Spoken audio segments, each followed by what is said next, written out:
Welcome to Wealth of Knowledge, your source for deep dives into the most transformative books on self-development and self-healing. Today, we're exploring Daring Greatly by Brené Brown, a book that challenges us to rethink our relationship with vulnerability. Brown's research reveals that embracing vulnerability is key to living a wholehearted life, one filled with courage, connection, and purpose. In this summary, we'll explore the myths that surround vulnerability, the ways we protect ourselves from it, and how embracing it can lead to more meaningful lives and relationships.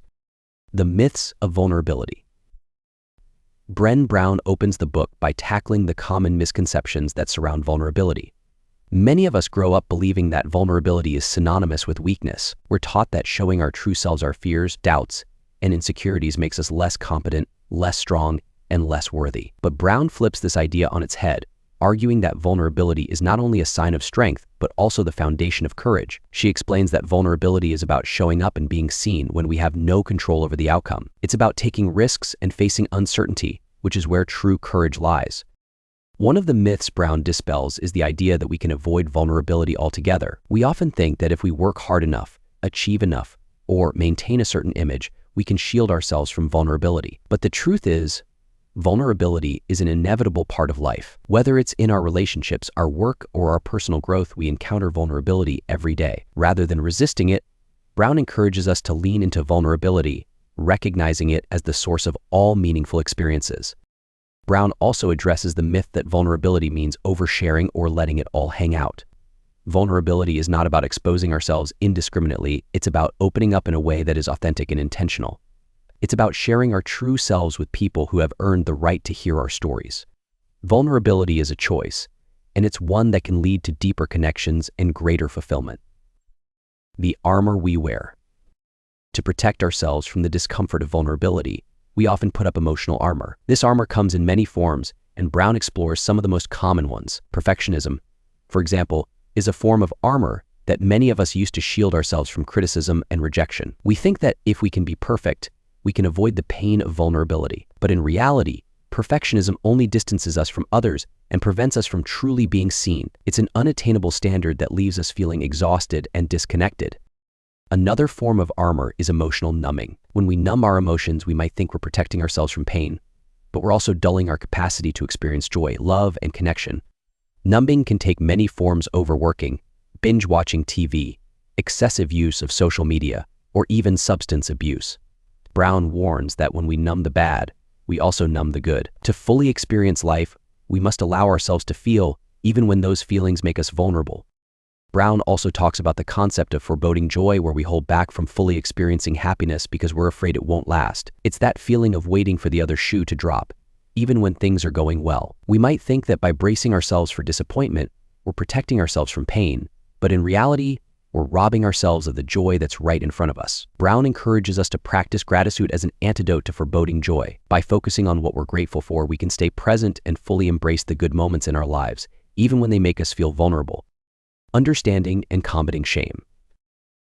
Shame is one of the biggest obstacles to vulnerability, and it's a central theme in Daring Greatly. Brown defines shame as the intensely painful feeling that we are flawed and therefore unworthy of love, belonging, and connection. Unlike guilt, which is about feeling bad for something we've done, shame is about feeling bad for who we are. It's the voice in our heads that tells us we're not good enough, not smart enough, not attractive enough. And it's a voice that can be incredibly destructive. Shame thrives in secrecy. The more we hide it, the stronger it becomes. Brown explains that shame grows in the dark, feeding on silence and judgment. But when we bring shame into the light by talking about it with trusted people, it loses its power. Brown calls this process shame resilience. Shame resilience involves recognizing when we're feeling shame, understanding its triggers, and developing the courage to talk about it with people who can offer empathy and support.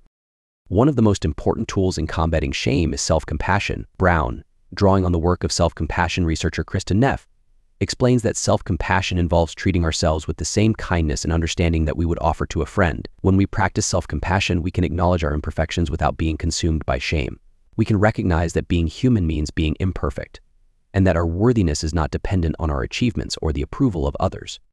Brown also emphasizes the importance of empathy in combating shame. When we share our shame stories with people who respond with empathy, it creates a connection that helps to dissolve the shame. Empathy is the antidote to shame because it tells us that we are not alone and that we are worthy of love and belonging, even with our flaws and imperfections.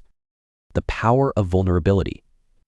Vulnerability, as Brown explains, is the birthplace of creativity, innovation, and change. In the realm of creativity, vulnerability is about putting ourselves out there, sharing our ideas, and risking failure or rejection. It's about stepping into the unknown and being open to whatever happens, even if it means facing criticism or making mistakes. Without vulnerability, there can be no creativity, because creativity requires us to take risks and to be open to new possibilities. In leadership, vulnerability is just as important. Brown challenges the traditional view that leaders should be infallible and never show weakness. She argues that the best leaders are those who embrace vulnerability and create environments where people feel safe to express themselves, take risks, and be innovative. When leaders model vulnerability, they foster a culture of trust and openness, where people are more willing to engage fully and bring their best ideas to the table. In relationships, vulnerability is the key to deep connection. It's the willingness to be seen, to share our true selves, and to open up emotionally. Brown's research shows that vulnerability is the foundation of trust and intimacy. Without it, relationships remain shallow, and real connection becomes impossible. But vulnerability in relationships doesn't mean oversharing or exposing ourselves to just anyone. It means being open and authentic with the people who have earned our trust and who will respect and honor our vulnerability. Brown also talks about the concept of wholehearted living, which is about embracing vulnerability and living with a sense of worthiness. Wholehearted living means having the courage to show up and be seen, even when it's uncomfortable. It means letting go of the need for certainty and control, and instead, embracing the unpredictability of life. When we live wholeheartedly, we allow ourselves to be truly present and to experience life in all its fullness. The vulnerability armory. In the final part of the book, Brown equips us with tools to help us face vulnerability with courage and resilience. One of the most important tools is resilience, which Brown defines as the ability to bounce back from setbacks and to see failure as a part of the journey rather than the end. Resilience allows us to keep moving forward, even when we encounter obstacles or disappointments. It's about recognizing that failure is not a reflection of our worth, but an opportunity for growth and learning.